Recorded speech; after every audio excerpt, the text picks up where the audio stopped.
Jeg tænker, hvis chefen kommer, og hun siger, eller du skal arbejde, jeg tænker, hun vil have en rigtig stor problem. Og også, jeg elsker mit arbejde. Så, så vil du også have et problem. Fordi din chef siger det. Ja. Så er det et stort problem for dig også. Ja, fordi vi også, jeg kender hun godt, og hun elsker den skole, og hun arbejder hele tiden, hver weekend, hele tiden. Så det vil det godt, hvad hun laver hele tiden. Og jeg har rigtig stor respekt for hende. Så hvis hun kommer og siger, eller du skal, så det er okay. Så er det okay? Ja, og selvfølgelig jeg vil også have penge, ja. Jeg ikke okay, arbejder så du vil også have noget... Ja.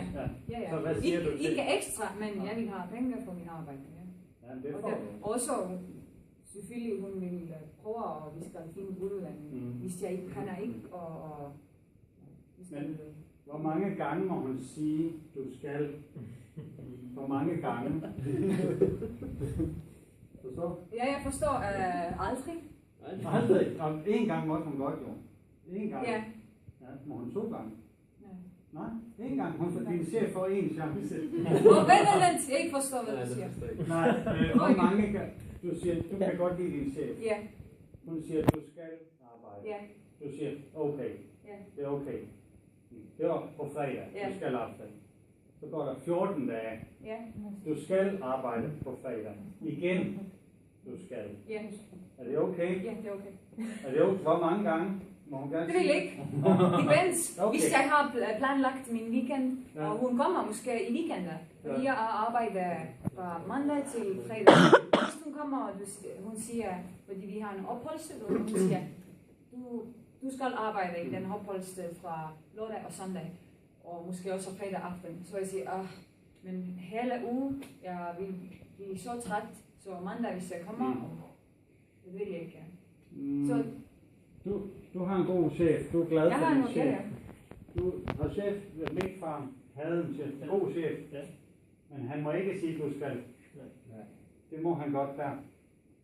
Men hun kommer ikke og siger, du skal. Ja. Men det er dig, hvem siger. Ja, det er situationen. Ja, men hvis hun kommer med. Og siger, situationen er, at hun siger, at du skal. Ja. Så er det okay, fordi det er din chef. Ja. Men hun ikke kommer og siger, at du skal. Nej, okay. Ja. Jeg kan ikke... jeg ikke har en ansvar. Nej, ansvar. Du er ikke hovedansvarlig. Du er ikke chef. Ja. Det er ikke dit ansvar. Eller du kan ikke forestille dig, hun vil sige det. Ja. Du cannot imagine. Nej. Så hvis hun siger det, så får du et chok. Hvorfor? Nej, fordi det er ikke så venligt. Ja. Hvis en menneske kommer, og min chef kommer og siger, du skal, men jeg tænker, jeg håber, at der er ikke så mange mennesker, og chefen, den kommer og siger, du skal. Fordi det, hvorfor? Du har en reaktion. Nej, hvorfor? Ja. Selvfølgelig ikke. Så en god idé er, at chefen skal ikke sige, du skal. Nej. Du skal, hvad er det? Ja. Er der mulighed for? Og det er jo det samme, som Gigi siger. Og vi skal finde ikke også? Det er jo det samme, I siger rent faktisk. Ja. I siger bare nej. Ja. Så snakke ordentligt til hinanden. Snakke ordentligt til hinanden. Ja. Jamen, det er rigtigt.